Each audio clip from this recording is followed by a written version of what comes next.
Hello students, let's see this question. In a cold climate, water gets frozen causing damage to radiator of the car.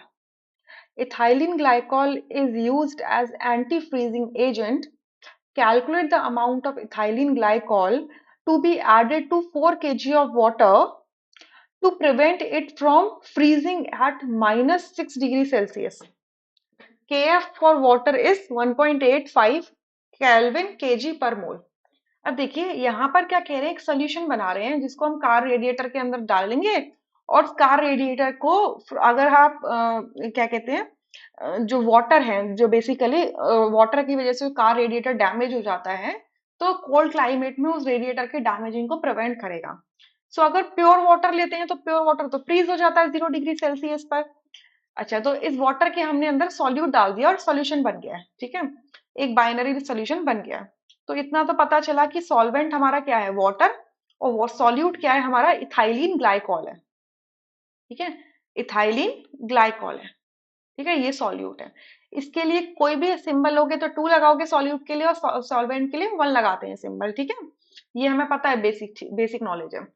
अब कह रहे हैं कि कितना हम थायरीन ग्लाइकॉल डाल दें 4 किलो पानी के अंदर कि ये प्रिवेंट कर दे फ्रीजिंग को, मतलब पानी की जो फ्रीजिंग है जो 0 डिग्री पर होती है वो ना हो, बल्कि कब तक फ्रीजिंग स्टॉप रहे, -6 डिग्री सेल्सियस तक।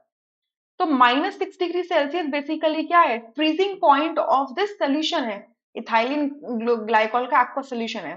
तो देखो, अगर मैं बोलूं कि अगर प्योर वाटर का जो फ्रीजिंग पॉइंट होता है वो 0 डिग्री सेल्सियस होता है, और इस सोल्यूशन का जो बॉइलिंग सॉरी फ्रीजिंग पॉइंट दिया है वो कितना दिया है, -6 डिग्री सेल्सियस दिया है, राइट। और हमें क्या निकालनी है, अमाउंट ऑफ इथाइलिन ग्लाइकॉल निकालनी है। तो इससे हमें पता चला कि डिप्रेशन एंड फ्रीजिंग पॉइंट क्या हो जाएगा, T not F T F not minus T F हो जाएगा, that is 0 minus of -6, that is 6। 6 degrees का क्या हुआ, डिप्रेशन आया फ्रीजिंग पॉइंट में, मतलब freezing point of water is 0 degree Celsius.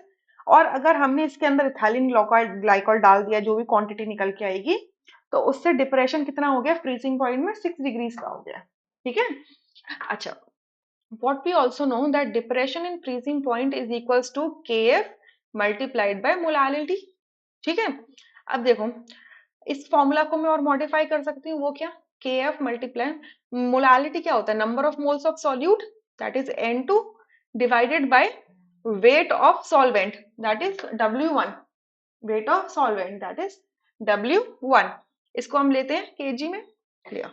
अब देखो, हमें weight amount of ethylene glycol निकालना है, तो उस फॉर्मूला को मैं फर्दर मॉडिफाई कर सकती हूँ और क्या लिख सकती हूँ, K F dot number of moles क्या होते हैं, weight of solute divided by molar mass of solute multiplied by 1 by weight of solvent into KG, right, in KGs.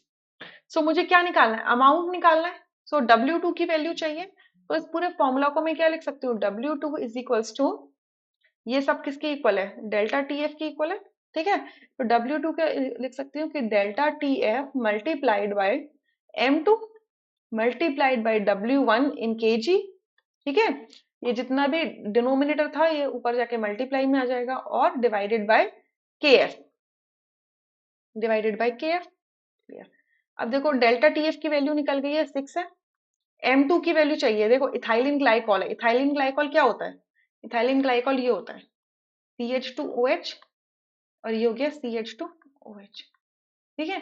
कितने कार्बन है, 2 कार्बन, कितने हाइड्रोजन है, 4, 5, 6 हाइड्रोजन है, और कितनी ऑक्सीजन है, 2। फॉर्मूला क्या हो जाएगा, एक का कार्बन का 12 होता है, तो 24 प्लस 6 प्लस 32, ठीक है। सो 24 प्लस 6 इज 30, 30 प्लस 32 इज 62, ठीक है। तो ये आ गया 62। वेट ऑफ सॉल्वेंट कितना दिया है, 4 kg दिया है, ठीक है, डिवाइडेड बाय के एफ कितना दिया है, 1.85 दिया है, ठीक है, 1.85 दिया है।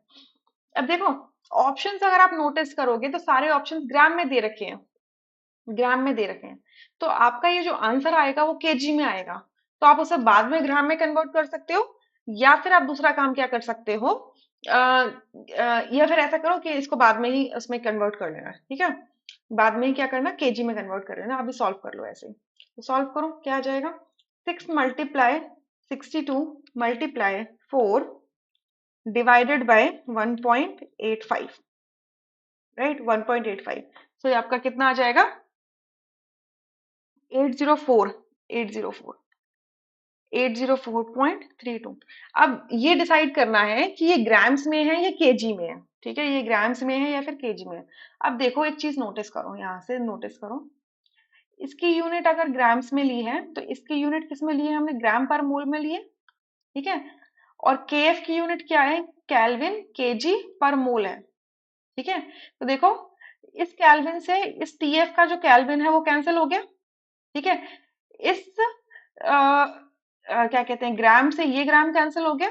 ठीक है, और इस मोल से ये मोल कैंसिल हो गया, इस केजी से ये केजी कैंसिल हो जाएगा। ठीक है, अब देखो क्योंकि W2 हम निकाल रहे हैं तो ये किस में आएगा? ग्राम्स में ही निकल के आएगा ना, तो ये किस में निकल के आ जाएगा? ग्राम्स में निकल के आएगा। क्लियर? कैंसिल आउट होने के लिए W2 को किस में होना पड़ेगा? ग्राम्स में होना पड़ेगा। मेरा कहने का मतलब ये है कि ये सारे यूनिट्स एक दूसरे को कैंसिल आउट कर दें और इक्वेशन को सेटिस्फाई करें। इसके लिए क्या है कि ये जो वेट ऑफ सॉल्वेंट सॉल्यूट निकल के आ रहा है, ये किस में होना चाहिए? ग्राम्स में होना चाहिए। सो आपको ग्राम में कन्वर्ट करने की रिक्वायरमेंट ही नहीं है बिल्कुल भी। सो ऑप्शन कौन सा सही हो जाता है? Fourth. Rest options are incorrect. I hope you understood this question. Thank you.